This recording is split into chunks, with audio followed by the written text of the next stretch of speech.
سلام به حامیان و همراهان دکتر موبایل.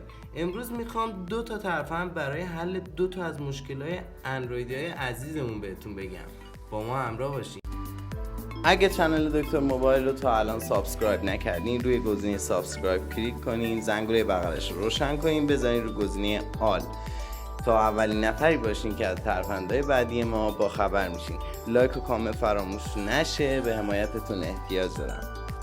اولین ترفندی که میخوام بهتون یاد بدم مربوط میشه به کم کردن درصد باتریای موبایل‌های اندرویدی که بچه‌ها دیگه ببخشید دیگه کمبود امکانات و خب اینم یه نوع باتری محسوب میشه.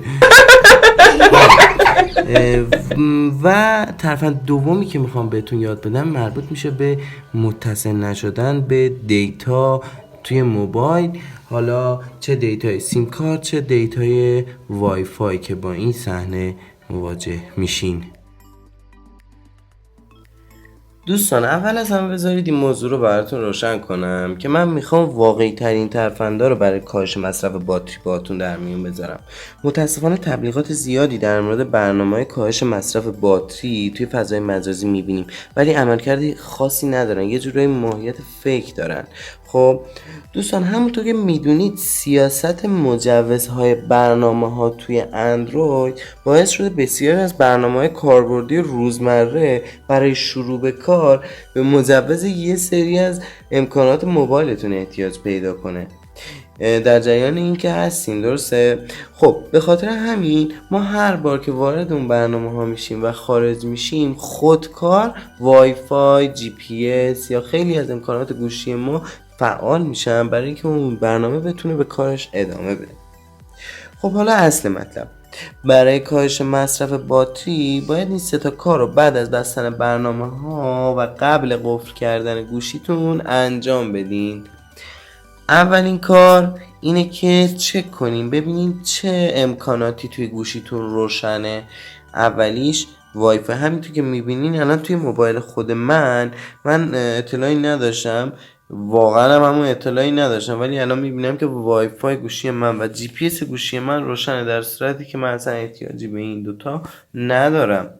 خب اول وای فای بعد جی پی اس.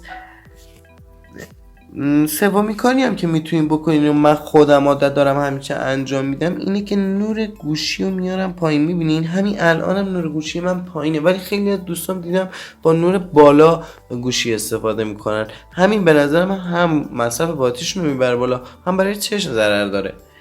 این ترفند کاهش مصرف باتری بود. البته ترفند واقعی و نرم افزاری ندارن ولی اگه بخوایم حالا ترفند سخت افزاری هم بگیم تعویض باتری رو میتونیم مثال بزنیم.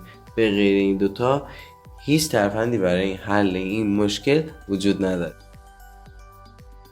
خب بچه ها، ترفند بعدی حل مشکل متصل نشدن دیتای موبایل هستش، چه در وای فای و چه در شبکه سیم کارت.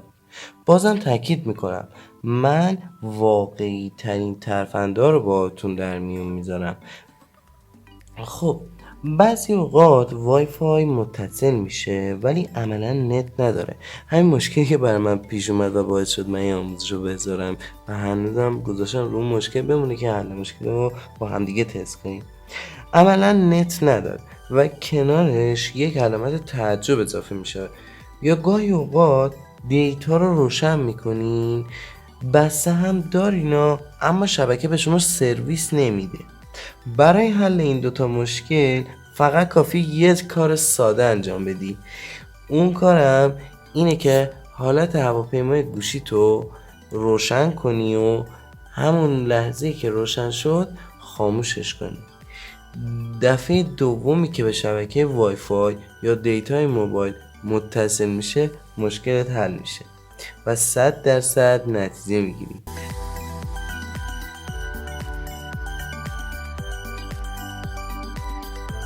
راستی یه سری اوقات دیتای موبایل روشن میکنی ولی هیچ علامتی نمیبینی، هیچ علامتی اضافه نمیشه به اون قسمت بالایی.